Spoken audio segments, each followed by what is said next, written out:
बिस्मिल्लाहिर्रहमानिर्रहीम।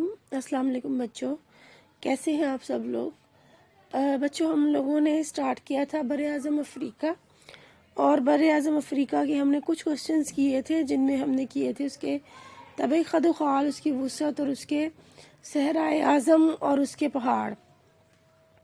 तो आज हम इसके बाकी फ़ीचर्स जो हैं वो करेंगे। तो इनमें आपका आ जाते हैं अंदरूनी निशेबी मैदान, यानी बर-ए-आज़म अफ़्रीका के अंदर ऐसे कई निशेबी मैदान हैं, क्योंकि अफ़्रीका की सतह भी एक जैसी नहीं है। इसमें कई निशेबी मैदान हैं, कहीं पर पहाड़ हैं, कहीं पहाड़ बहुत कम है। वैसे बर-ए-आज़म अफ़्रीका ज़्यादा सतह मुर्तफ़ा है। तो यहाँ पर कुछ मैदानी इलाकों पर भी हैं, वहाँ पर दरियाओं की गुज़रगाहें भी हैं। तो आपको पता है कि जहाँ पर दरियाओं की गुज़रगाहें होती हैं वहाँ पर अक्सर जो है वो दलदली से इलाके भी वजूद में आ जाते हैं। तो सहराए आज़म के मग़रिब में अल जौफ़ सतह समंदर से 130 मीटर नीचा है, यानी ये वो इलाका है जो सतह समंदर से 130 मीटर नीचा है। इसके जनूब में नाइजीरिया का तास है जो सतह समंदर से 150 मीटर नीचा है, यानी ये निशेबी मैदान है, तो ये सतह समंदर से नीचे है। ठीक है, हम दो आपने अंडरलाइन कर लेने हैं, एक अल जौफ़ जो सहराए आज़म के मग़रिब में है, और एक नाइजीरिया का तास जो सहराए आज़म के जनूब में है। इसके मशरिक में चाड का तास है, जहां अंदरूनी निकास का इलाका है। अब अंदरूनी निकास का इलाका क्या होता है कि जो दरिया होते हैं कि उनका पानी समंदरों तक नहीं जाता, बल्कि अंदर ही किसी झील में उनका पानी जो है वो गिर जाता है और वहाँ पर जाकर ख़त्म हो जाता है। तो वस्ती अफ्रीका में ज़ायरे का तास एक बड़ा दरियाई निज़ाम है जो बर-ए-आज़म के अहम अंदरूनी इलाकों को निकास करता है।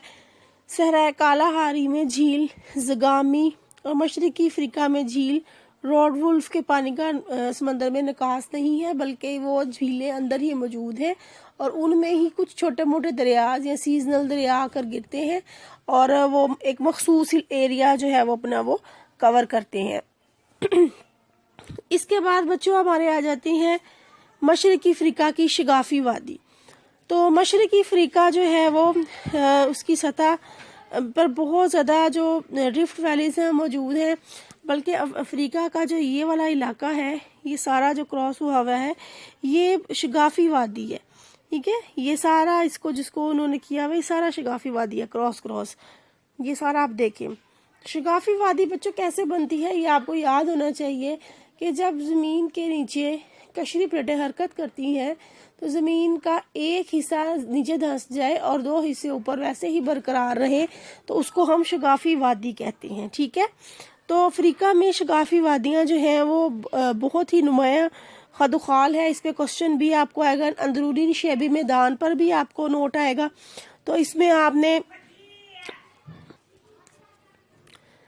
इसमें बच्चों फिर यही ख्याल किया गया कि ज़मीन की हरकत के बाइस एक ब्लॉक जो था वो नीचे धंस गया और बाकी दो ब्लॉक वैसे ही रहे, और इस तरह से ये बड़े से फॉल्ट पड़ गए, तो ये ज़मीन के ऊपर जो है ये रिफ्ट वैलीज़ की एक शक्ल इख्तियार कर गए।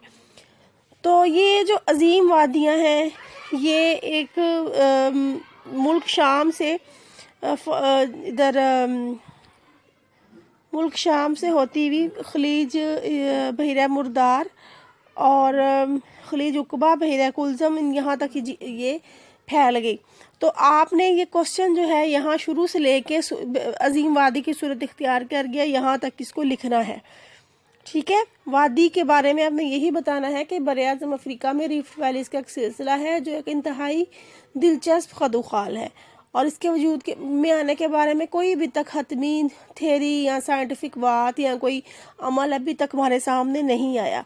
बस यही ख्याल किया जाता है कि पुराने वक्तों में यहाँ पर ज़मीन की हरकत की वजह से लंबे लंबे शगाफ पड़ गए थे, और जिसकी वजह से एक ब्लॉक नीचे धंस गया और बाकी दो वैसे ही रहे, और ये एक पूरी जो लाइन है ये रिफ्ट वैलीज़ की सूरत इख्तियार कर गया। تو یہ ہماری تھی مشرقی افریقہ کی وادیاں. آگے اس میں کا کوشچن آپ کا اور آئے گا بچوں کہ افریقہ کی جھیلوں کے نام لکھیں.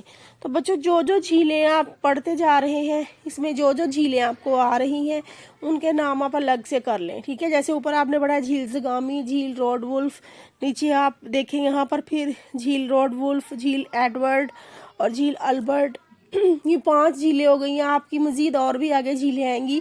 تو آپ نے خود ہی کوشچن لکھ لینا ہے کہ افریقہ کی جھیلوں کے نام لکھیں. تو اس میں جتنی جھیلیں آپ کو ملیں گی وہ آپ لکھتے جائیں, ٹھیک ہے. تو یہ آپ لوگوں نے جو افریقہ کی شگافی وادیاں ہیں اس کو آج کرنا ہے. تو جو افریقہ کے دریا ہے بچوں یہ آپ کا لانگ کوشچن آتا ہے, تو اس کو میں آپ کو نا لکھوا دوں گی. اس کے نا مزید اس کو تھوڑا سا نا لیبوریٹ کریں گے تو یہ میں آپ کو لکھوا دوں گی افریقہ کے دریاؤں پر نوٹ لکھ کے. تو یہ ابھی آپ لوگ یہاں تک فزیوگرافی اس کی کمپلیٹ کریں افریقہ کے دریا میں دیکھ کے, تو اس کے پوائنٹس بنا کے پھر آپ کو بھیجوں گی.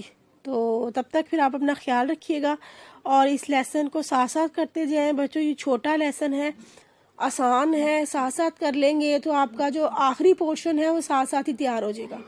بہت زیادہ نہیں آپ کو اس پہ محنت کرنی پڑے گی, ٹھیک ہے بچوں. اپنا خیال رکھیے گا. اللہ حافظ.